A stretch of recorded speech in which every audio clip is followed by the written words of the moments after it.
6 días antes de la Pascua, vino Jesús a Betania, donde estaba Lázaro, el que había estado muerto y a quien había resucitado de los muertos. Y le hicieron allí una cena. Marta servía y Lázaro era uno de los que estaban sentados a la mesa con él. Entonces María tomó una libra de perfume de nardo puro, de mucho precio, y ungió los pies de Jesús y los enjugó con sus cabellos. Y la casa se llenó del olor del perfume.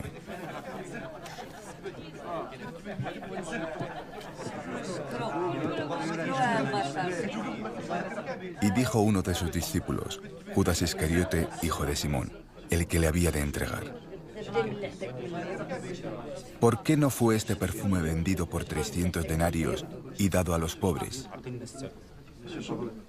Pero dijo esto no porque se cuidara de los pobres, sino porque era ladrón, y teniendo la bolsa, sustraía de lo que se echaba en ella. Entonces Jesús dijo: déjala, para el día de mi sepultura ha guardado esto. Porque a los pobres siempre los tendréis con vosotros, mas a mí no siempre me tendréis.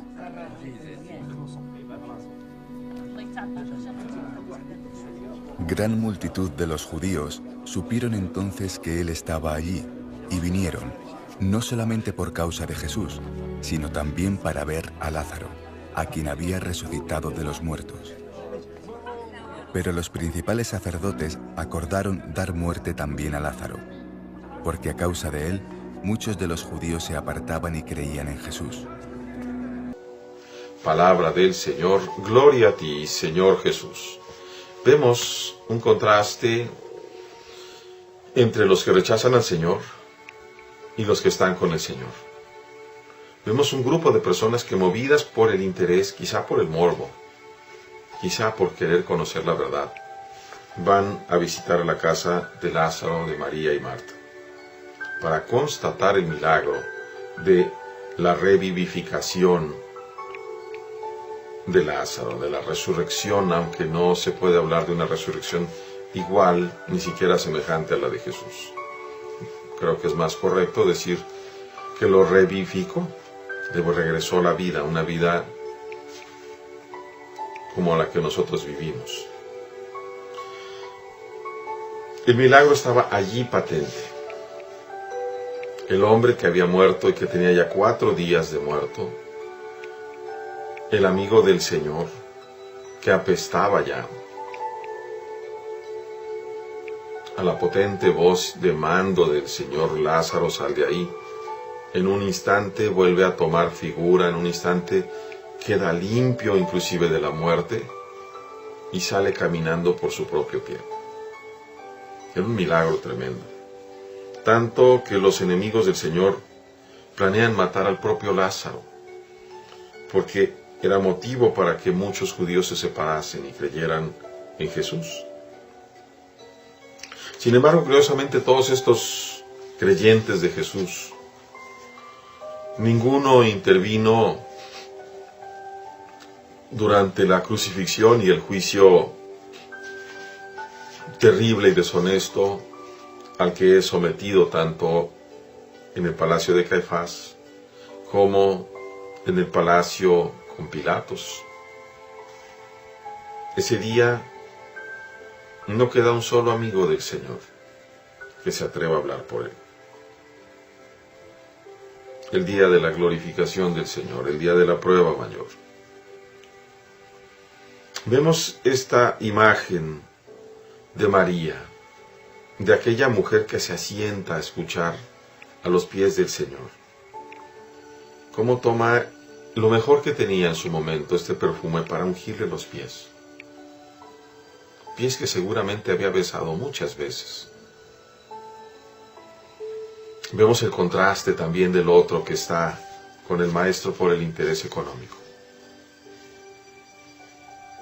¿Cuántos consagrados, hermanos, como Judas? ¿Cuántos que también dicen con el Iscariote: ¿por qué no se ha vendido ese perfume porque lo que les interesaba no eran los pobres, sino robarse el dinero. Que Dios tenga misericordia de todos ellos, cuantos que se cubren con la piel de cordero para robar también a sus hermanos. No es eso lo que el Señor nos pide. Veamos bien los motivos de nuestra adhesión, de nuestro seguimiento al Señor. Si lo vamos a seguir, sigámoslo consciente de a dónde nos invita. Nos invita precisamente a lo que invita a Lázaro. Lázaro es amigo de Jesús, lo recibe en su casa. Y por ser amigo de Jesús, pone en riesgo su propia vida. Los fariseos y los sumos sacerdotes planean matarlo. Finalmente se va a resolver asesinando al propio Jesús. Pero hay un intervalo de tiempo en el que está en riesgo su vida. ¿Dónde te encuentras tú en esta imagen? No solamente dónde te quisieras encontrar, ¿dónde te encuentras de acuerdo a tu vida en los últimos meses, en los últimos años? Y ahora sí piensa dónde quisieras estar. Del Iscariote el Señor mismo le dice: ay de aquel por quien el Hijo del Hombre va a ser entregado, más le valía no haber nacido.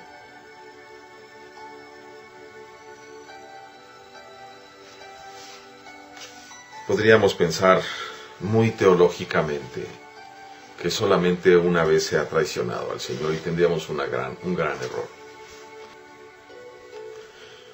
Seguimos crucificando al Señor, porque el que no está con el Señor desparrama, está en contra de Él. Pidámosle a Dios hoy humildemente a nuestro Padre, que envíe nuevamente su Santo Espíritu de amor, que ilumine nuestra conciencia y nuestra inteligencia y nos marque el camino querido por Él. Sobre todo que nos purifique de toda mala intención. Pidamos también por tantos hermanos nuestros que caminan el camino equivocado, para que Dios los corrija y les permita enderezar el camino, arrepentirse, para que también lleguen al cielo.